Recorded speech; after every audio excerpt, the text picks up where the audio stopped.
Well, we've been hearing a lot about Spider-Man 4, but nothing really from anybody directly involved in the film. And now Tom Holland has chimed in a little bit about a potential script and being a mentor to the one and only Miles Morales. So let's take a couple minutes to talk about what he said, what it means for the MCU, and celebrate a real tidbit of actual news on this project. This isn't from the Scooper. Well, it seems like Spider-Man 4 is finally starting to take shape. Shang-Chi and the Legend of the Ten Rings director Destin Daniel Cretton is set to helm the movie, No Way Home writers Chris McKenna and Eric Summers are working on the screenplay, and now it appears Tom Holland himself has chimed in on the project. Now, depending on who you believe, and the Scooposphere is all over the place with this, we're either getting a street-level adventure focused on Daredevil and the Kingpin, or some colossal multiverse epic with Venom, the Amazing Spider-Man, and our one and only friendly neighborhood Spider-Man, potentially set in Battleworld. Now, all these things are pure speculation with nothing confirmed by Marvel Studios, but in a recent interview, Tom Holland actually addressed where things stand with the movie, which is rumored to begin shooting next year and release in the summer of 2026. Based on what he said, it seems like work has progressed well, but it's clearly not finished yet. In that interview, he said,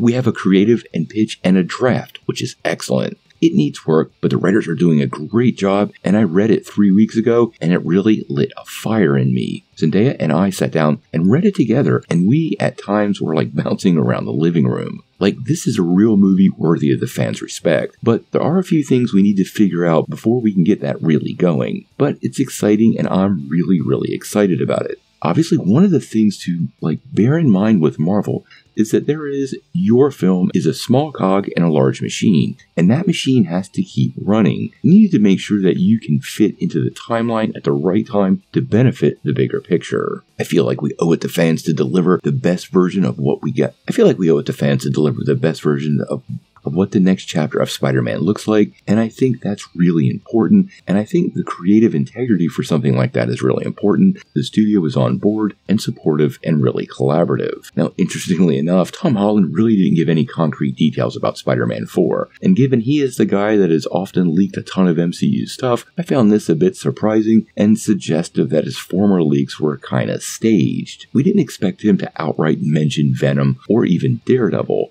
but he did reiterate his interest in bringing one particular character to life in the MCU, and that is Miles Morales. In that same interview, he said, "If I would be lucky enough to somehow bring Miles into my Spider-Man universe and into the MCU, I'd love to do for a young kid what Robert Downey Jr. did for me." Now, a new trilogy absolutely serves as a perfect chance to bring Miles to life in the MCU and swing alongside Peter within the MCU to close out Peter's next trilogy and hand the character off to a new iteration. Fans have wanted a live-action Miles Morales project forever, and the success of the Spider-Verse franchise has made this version of Spider-Man very mainstream. So I absolutely think it's possible, and I'm sure both Sony and Marvel are looking well beyond Tom Holland for the future of the wall crawler, and this definitely seems like the best path. This would allow Marvel and Sony to move forward, recast the character, but not have a new actor playing Peter Parker, which is often a bit of an obstacle for established fans, and passing the mantle on over a period of time definitely seems like the better path forward than just establishing Miles as Spider-Man with no explanation. People seem to embrace Kate Bishop, and all that took was a 6-episode Hawkeye series, so I definitely think it's very doable for a much more popular character like Miles Morales, and I don't think Marvel or Sony are going to miss the opportunity of keeping the wall crawler not only alive, but expanding that universe and creating more future opportunities. Now, before you take off, make sure you hit that like and subscribe button, ring that bell for all the updates, and make sure you get every notification because we do daily Marvel and DC content and we don't want you to miss any news.